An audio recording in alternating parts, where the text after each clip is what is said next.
Sud Radio, politique sous influence, 11h midi, Guillaume Bigot, Juliette Brias. Bonjour Juliette, bonjour à tous, bienvenue sur Politique sous influence. Vous êtes tweetos, twitchos, instagrammeurs, facebookers, facebookeuses, tiktokers, tiktokeuses ou simples citoyennes et citoyens et vous voulez savoir ce qui se passe sur les réseaux, c'est ici que ça se passe. Cette semaine, nous serons accompagnés d'ailleurs de notre voyage dans le monde merveilleux des réseaux sociaux par un philosophe qui est demandé dans le monde entier pour analyser et comprendre comment les réseaux sociaux transforment notre époque. Si la diplomatie internationale, si la justice sont bouleversées par l'âge numérique, qu'en est-il de la vie parlementaire, plus généralement de la vie politique? Est-ce que quelque chose comme une délibération publique, comme une agora, comme un débat démocratique est encore possible? Ce sont justement les questions qui traversent l'œuvre du philosophe Éric Sadin qui nous a rejoint et qui va nous éclairer tout de suite après. Restez avec nous sur Sud Radio.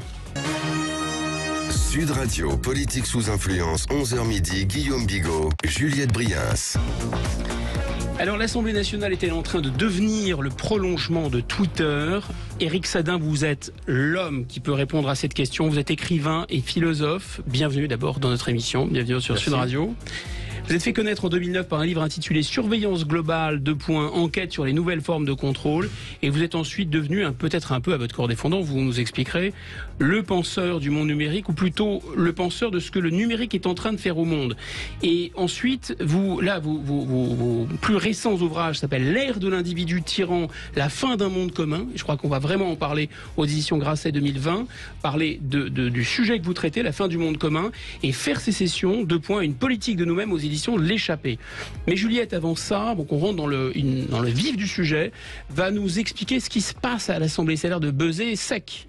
Mais en fait, oui, effectivement, tout ce qui se passe à l'Assemblée, on le sait tout de suite et immédiatement après, puisque tout est placardé sur les réseaux sociaux. Je pense que ce qui a le plus fait buzzer cette semaine, c'est quand même le jeune député Louis Boyard, qui a d'ailleurs fait un point d'honneur à se présenter systématiquement à l'hémicycle sans veste. Ça, c'est original. Il a refusé de serrer la main à un député RN en pleine séance à l'Assemblée. Avec les réseaux sociaux, c'est simple, on coupe la vidéo, on la poste, ça devient absolument viral et tout le monde y va de son petit commentaire. Oui, ceux qui évidemment vont le déplorer et les autres, parce qu'il a aussi son petit fan club. Il a fait son FTP postmoderne sur les réseaux. Voilà, je vois Ségolène Royal qui tweet direct donc, en fait, immédiatement pour le soutenir. On soupçonne qu'il ait fait ça un peu pour les réseaux, c'est un peu formaté pour les réseaux. En tout cas, lui aussi s'est fendu d'un tweet pour braguer de ce qu'il veut faire. Il est très fier de ce qu'il a fait et donc il va aller soutenir ce geste par une punchline sur les réseaux sociaux. Il a répété cette punchline devant les caméras. On l'écoute.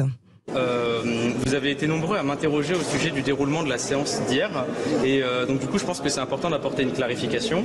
Vous êtes nombreux à savoir qu'actuellement nous sommes dans un contexte de pandémie et que donc il faut prendre ses précautions. Une pandémie de racisme, une pandémie d'antisémitisme, une pandémie d'islamophobie et que donc dans l'intérêt de la santé de tous, j'appelle les Français et particulièrement le président de la République et ses amis à ne pas serrer la main au Rassemblement national. Voilà, donc en fait ça c'était vraiment, vous parliez de prolongement de Twitter, ça c'était son tweet. Ouais. Peut-être une punchline, comme on le fait sur les réseaux sociaux. Il faut trouver toujours la bonne punchline sur les tweets. Et ben il la répète devant les caméras, à l'Assemblée, directement.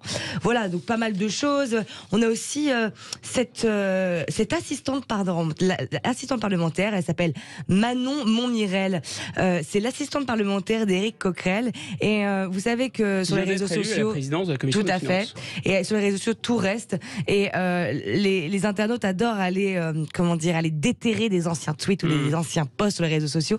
Elle, à l'occasion des élections européennes, elle avait eu un post Facebook charmant et je le lis, ouvrez les guillemets, que la France et tous les Français aillent niquer leur mère, pays de fascistes. Voilà, sur les réseaux sociaux toujours, on a William Martinet qui lui aussi député maintenant et puis membre de la commission des finances.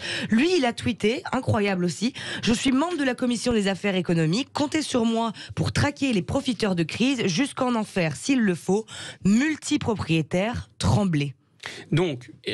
Là, est-ce que ça vous parle, Éric Sadin, vous, l'auteur de L'individu tyran, moi je, et le rien commun? Est-ce qu'on est là-dedans dans l'art de l'invective, dans l'âge de l'invective? Ah bah on y est en plein là. On y est en plein.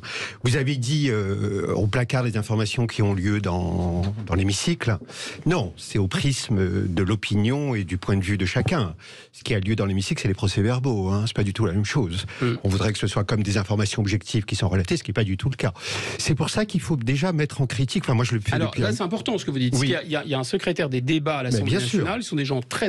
Et c'est public. Exactement. Et les procès-verbaux sont publics. Et il s'arrache d'ailleurs les cheveux parce que de plus en plus les députés ne parlent plus en français. Enfin, ils causent dans une espèce de novlangue invraisemblable, mais ils essayent de remettre en bon français ce que les députés disent. Et c'est très différent de ces déclarations. Bon, là c'est encore un point, mais c'est pas de la diffusion d'informations, d'événements publics. Ça peut être ça, mais c'est surtout le point de vunisme. Bon, je vais revenir sur ça.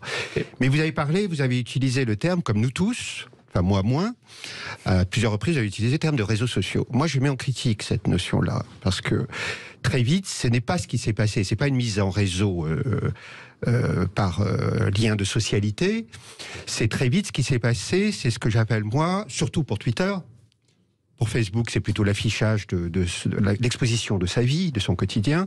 Pour Twitter, c'est ce que j'appelle les plateformes de l'expressivité, ce qui n'est pas du tout les mêmes choses. C'est-à-dire d'exprimer continuellement son opinion, hein, qui n'est pas de l'information, qui est de l'opinion, hein, de donner son avis sur ça et sur telle chose, et surtout et sur rien, et qui crée un nouveau régime du verbe, et qui, il faut...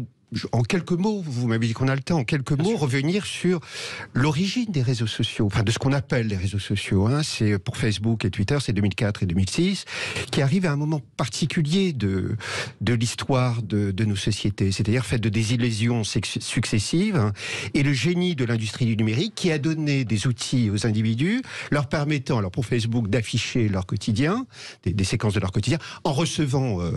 Donc c'est une sorte de consolation, c'est ça ? Alors, en refaisant invention extraordinaire, des salles de ravissement par le pouce dressé de Facebook pour des gens qui de plus en plus vivaient dans la précarité, des phénomènes d'invisibilité de soi, leur donne des outils d'affichage. La reconnaissance, le besoin fondamental si humain de reconnaissance, hein, et qui a créé une industrie du besoin de la reconnaissance. Ça, c'est vrai que c'est assez génial d'avoir imaginé ça. C'est extraordinaire. À travers le pouce bleu. À travers le pouce bleu et Twitter... c'est l'idée, alors là c'est moins l'affichage de soi, que à l'origine, parce qu'il faut revenir à la base. L'origine c'est quoi ? C'est 140. 140 caractères. Après, ils ont doublé, 240, 280. Et qu'est-ce que ça veut dire ? Ça veut dire que c'est la structuration de l'interface. Parce qu'on voudrait que ce soit des endroits neutres, on s'exprime, l'agora. Non, c'est pas du tout ça. Là, on n'est pas dans les débats de l'Assemblée nationale. Mais en aucune manière. Alors, qu'est-ce que ça veut dire 140 ? Et aujourd'hui, partons sur 280, ce qui se passe aujourd'hui. Qu'est-ce que ça veut dire ? Ça veut dire que ça privilégie l'assertion définitive, hein, des phrases courtes, des formules, la punchline la fameuse. Dont vous avez parlé. La punchline dont vous avez parlé. Tout à fait. Et le fait que, très vite, déjà, il y a une primauté de celui qui tweet, puisque les autres ne font que commenter. Donc, déjà, il y a une primauté symbolique, ne serait-ce que dans l'interface. Hein. C'est en haut et après, les commentaires sont en bas, hein, à la suite de ma propre parole.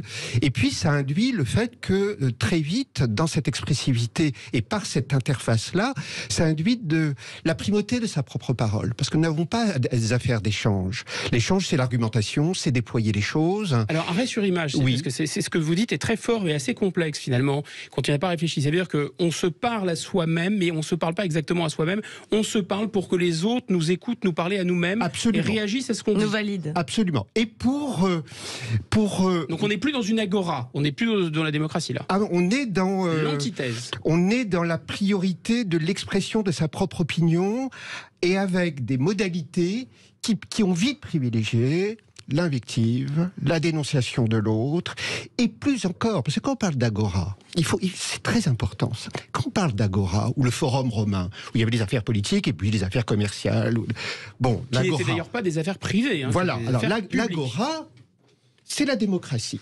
Qu'est-ce que ça veut dire, la démocratie ?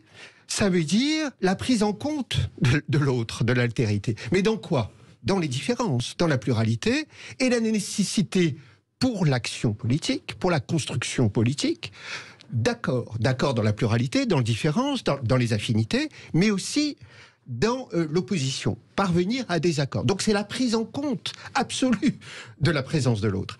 Alors là, on parle d'Agora. Alors déjà, on va revenir tout à l'heure, dans quelques instants, si vous êtes d'accord, sur le fait que nous avons à faire une plateforme privée, ce que nous avons oublié très vite. Mais peut-être que l'Assemblée nationale sera sponsorisée bientôt par Twitter. Et qu'ils ne pourront plus parler qu'en 140 ou 280. C'est déjà le cas, on va dire. Elle est déjà elle est pas sponsorisée. Les textes de loi aussi. Elle n'est pas sponsorisée, mais elle capitalise. Ça fera des économies pour Bruxelles, c'est bien. Non, mais elle n'est pas sponsorisée. Elle est capitaliste.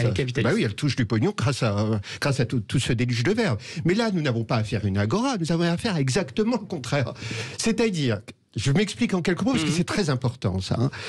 Hannah Arendt a repris à nouveau frais la notion très importante d'Aristote, de bios politikos. Ça, c'est très très important. C'est-à-dire le bon exercice de la condition politique selon Aristote, et Arendt l'a repris, elle a réanalysé ça à nouveau frais, c'est la bonne tension, je vais donner un ordre particulier, une chronologie particulière, entre l'action et le verbe. L'action étant première, et le verbe étant là pour commenter, pour évaluer, pas seulement commenter par l'opinioniste, évaluer l'efficacité, la nécessité de développer certains projets. Est-ce que c'est pas ce qu'on appelle aussi le performatif, c'est-à-dire un verbe qui a un effet? Alors, c'est pas parler pour ne rien dire, c'est parler pour agir. En tous les cas, c'est trouver la juste tension entre deux facultés humaines fondamentales, structurantes, c'est-à-dire l'homo faber, l'action, et l'homme de parole, les humains qui parlent.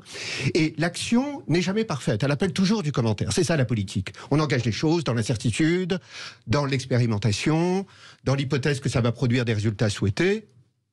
Dans un deuxième temps, on commente en vue de quoi? D'engager d'autres actions. Et là, on dit pour ne pas faire. Ça, c'est le bios politikos. Et c'est-à-dire qu'il y a une chronologie de l'action presque... Aristote repris par la philosophe allemande Là, Hannah Arendt. on parlait d'agora, de bios politikos, de la bonne tension entre action et le verbe, et de la prise en compte de l'autre dans la pluralité, dans les différences. Là, on a exactement le contraire. C'est-à-dire, qu'est-ce qu'on a en quelques mots? On a le privilège absolu de la parole, c'est-à-dire ce que j'appelle l'industrialisation du verbe, c'est-à-dire le verbe a valeur de primauté sur l'action, dont franchement, l'action n'est à faire que par le commentaire continu, et moins par les effets qui devraient être évalués, dont on devrait dire qu'est-ce qu'on fait des effets qui ont lieu. Donc le verbe et la communication ont ubérisé l'action. Ils ont surtout créé un phénomène de monétisation du verbe qui a été encouragé et qui arrivait à donner un phénomène psychologique humain encore très pro. C'est-à-dire ça a fait tourner les thèses, c'est l'ivresse de sa propre parole. Mais je vais au bout de mon affaire d'agora. Quand j'ai dit la prise en compte de la présence de l'autre, là, nous avons affaire avec cette interface et la dynamique devenue toujours plus folle, parce qu'il y a une dynamique. De Twitter 2022, c'est pas Twitter 2010. Et il y a quelque chose comme des habitus, comme du mimétisme, comme une compétition de la parole, comme une compétition de l'affichage, comme une compétition de la vérité aussi.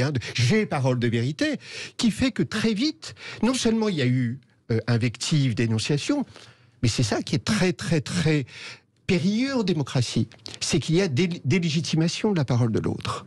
C'est-à-dire que la plupart des posts ne visent pas à dire on a évalué, on a discuté de ça et et puis on n'est pas d'accord. Non, c'est l'autre est évacué. C'est néantiser l'autre. C'est-à-dire l'autre est évacué. Il y a négation de la figure de l'autre. Dans quoi? Dans un positionnement possiblement différent. C'est pas clash. C'est une déclaration. C'est que il y a délégitimation. Ce qui est autre n'est pas acceptable. Ce qui est autre est évacué. Vous vous rendez compte? Alors que c'est le propre de la démocratie, c'est que ce qu'est l'autre est accueilli. Et qu'on fait avec, on compose avec. On assemble. L'assemblée, on assemble. On assemble quoi? Les différences. On assemble la pluralité. Là, les réseaux sociaux...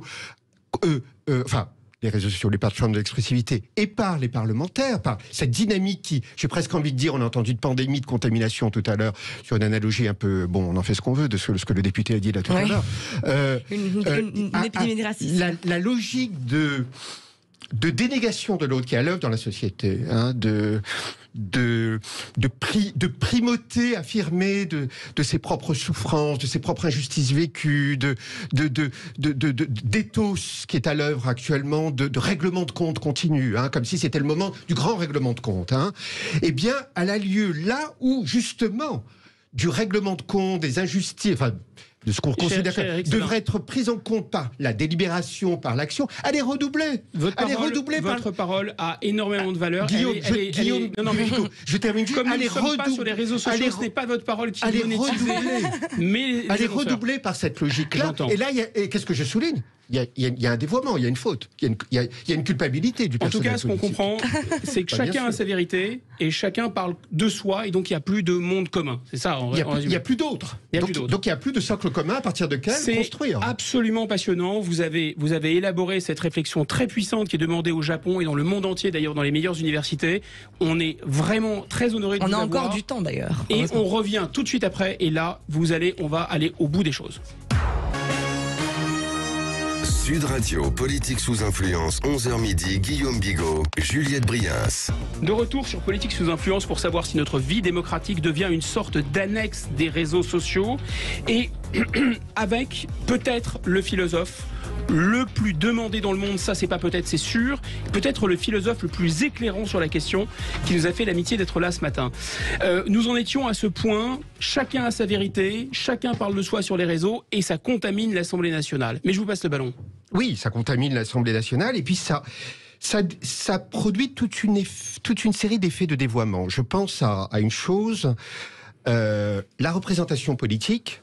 On sait très bien que les responsables politiques sont pris d'ego, c'est pas nouveau, on le sait très bien. Il y a de l'ego dans le politique. C'est pas neuf. C'est pas neuf, il y a du libidinal. Mais là, il faut voir ce qui se passe. C'est-à-dire que la représentation, on est à l'Assemblée, si on parle des députés particulièrement, la représentation, elle est portée par des individus qui finalement sont mus par des tropismes, par des convictions, mais aussi d'une certaine façon doivent être transparents.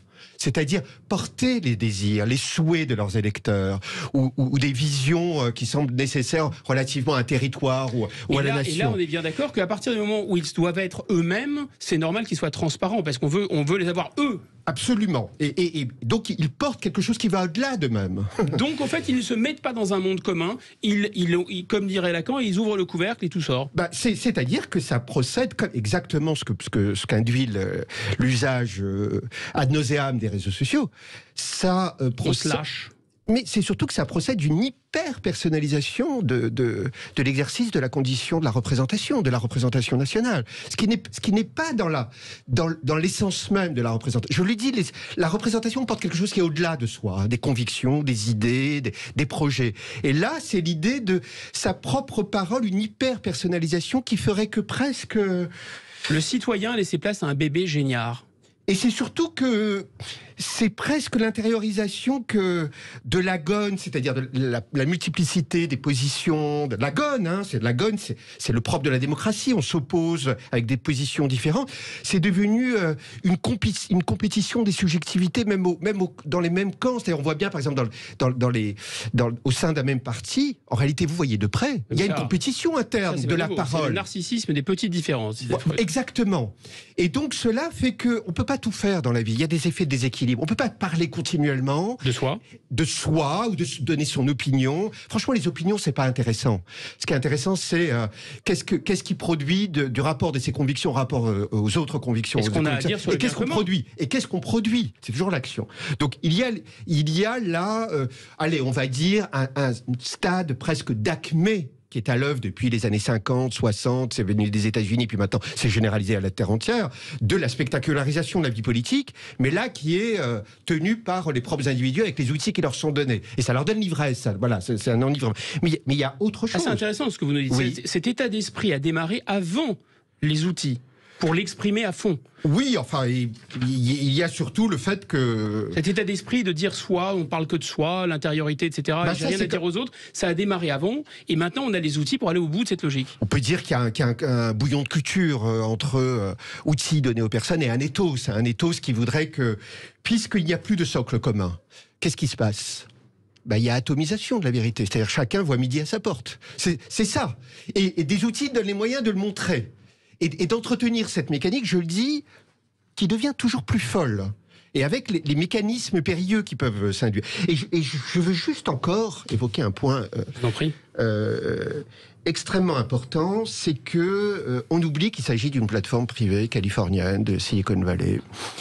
et que chaque poste, chaque seconde passée sur la plateforme participe d'un modèle économique qui ne cesse d'être décrié, c'est-à-dire la monétisation de l'attention, la récolte des données, les ciblages publicitaires hyper personnalisés. Et le paradoxe, c'est qu'on dénonce beaucoup ça sur des réseaux qui fonctionnent comme ça. Mais pareil, je vous donne l'exemple de la France Insoumise, parti anticapitaliste, où Mélenchon et François Ruffin n'arrêtent pas, excusez-moi du terme, de la ramener sur du Twitter. matin au soir. Alors pourquoi ils le font pas sur leur blog ou sur leur site? Parce que la visibilité, la caisse de résonance serait pas la même. Donc on va sur une plateforme californienne dont on sait que chaque poste ne fait qu'entretenir des profits et un modèle qui ne cesse d'être décrié. Est-ce qu'on le voit, ce paradoxe? Donc on est arrivé dans un tel, j'ai presque envie de dire, régime d'hystérie, de flux de temps réel, qu'on oublie. Vous avez parlé tout à l'heure d'arrêt sur image, de voir à quoi on a affaire. Mais aussi une certaine dépendance, parce que on peut décrire ce qu'on veut. Si on n'est pas sur les réseaux sociaux, on a ce sentiment de ne pas exister. Et est-ce que c'est vrai? Est-ce qu'on existe vraiment aujourd'hui? Alors, il faudrait, alors ça c'est un cœur central, il faudrait revenir à ce que suppose d'exister en politique. Oui. Qu'est-ce que suppose? C'est-à-dire, moi je reviens à la grande affaire, c'est-à-dire l'affaire de la tension entre l'action et la parole. Exister, c'est construire des projets, c'est être dans l'action, mais pas seulement à l'Assemblée. C'est-à-dire, si on croit que c'est à l'Assemblée, on se trompe totalement. À toutes les échelles de la société, construire. Alors, et construire suppose qu'il faut peut-être quand même un peu de pudeur. C'est-à-dire, le commentaire n'a pas besoin de continuellement appeler l'action, parce que ça voudrait dire une prise à témoin, et que la prise à témoin et le commentaire, à un moment, prévaut sur la valeur de l'action. Et ça c'est un dévoiement. Comme, si on veut parler de dévoiement, là aussi, moi, parfois, je suis totalement effaré par cet angle mort. On sait aujourd'hui que la consommation, on parle de réchauffement climatique continuellement, comme si c'était l'exclusive grande cause de notre temps, alors qu'il y en a bien d'autres, mais celle-ci, ça soulève toutes les émotions. Et on le fait à nouveau sur des réseaux sociaux, sur les réseaux sociaux. en faisant chauffer les serveurs. 10% de la consommation électrique mondiale, et de plus en plus. C'est comme notre chère amie Greta Thunberg, qui du matin au soir ne cesse de la ramener sur les réseaux sociaux. Alors, elle a la livresse, elle a des millions de followers, ça la dégêne pas de faire des posts qui contribuent au réchauffement climatique, puisque ça compte mon ego. C'est une pollution idéologique, mais c'est aussi une pollution tout court. Mais c'est que mon ego prévaut surtout, a priorité surtout. C'est le bon plaisir individuel. Alors, il y a l'ego et puis le génie de l'industrie du numérique qui a donné des instruments donnant l'ivresse de soi. L'ivresse de soi avec des effets de visibilité publique, de reconnaissance, de commentaires de sa propre parole. Vous voyez, ça à l'échelle de la société, qu'est-ce que ça donne comme illusion d'un nouveau positionnement et illusion d'une application dans la vie politique. Mais c'est pas ça. Le verbe, c'est pas l'application dans la vie politique. Le verbe, c'est le moment d'évaluation, de réflexion. Et pour y revenir, parce que vous avez dit, je sais plus quelle parole vous avez dit, Juliette, à un moment, comment fait-on pour renouer... La dépendance. Voilà. Et comment fait-on pour renouer avec toute la valeur, la noblesse et la nécessité plus que jamais aujourd'hui de renouer avec l'action politique. L'action politique, ce sont des processus. C'est pas de mettre la parole aux avant-postes continuellement. Donc là, il y a de la perte d'énergie dans tous les sens. Il y a de la consommation énergétique, il y a du dévoiement sur une plateforme siliconienne. Et il y a, je l'ai dit, en termes d'énergie, on peut pas tout faire à la fois. Il y a moins d'énergie pour l'action et plus pour l'affichage et l'expressivité continuelle de sa propre opinion en délégitimant l'autre. Donc il y a quelque chose comme une sorte de trouble continu, d'ivresse des processus qui...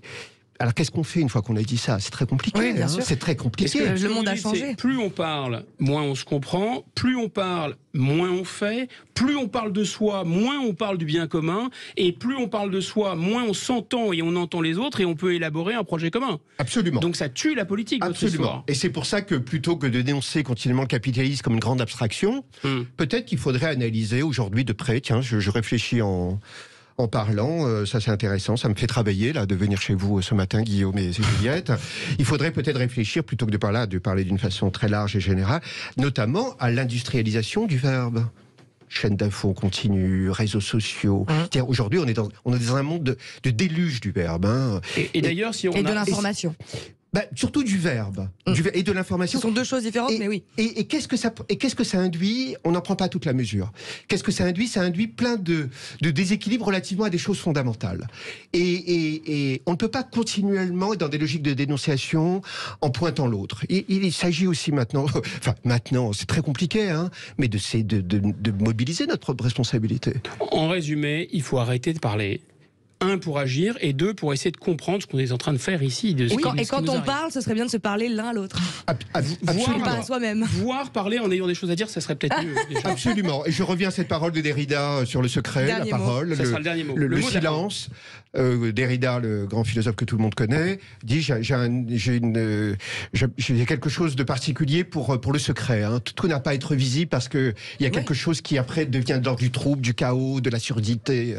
Et le silence aussi. On va faire silence maintenant. Merci Éric Sadin. Je rappelle l'ère de l'individu tyran, la fin d'un monde commun aux éditions Grasset, Faire sécession, une politique de nous-mêmes aux éditions L'échappée, 2 livres absolument formidables.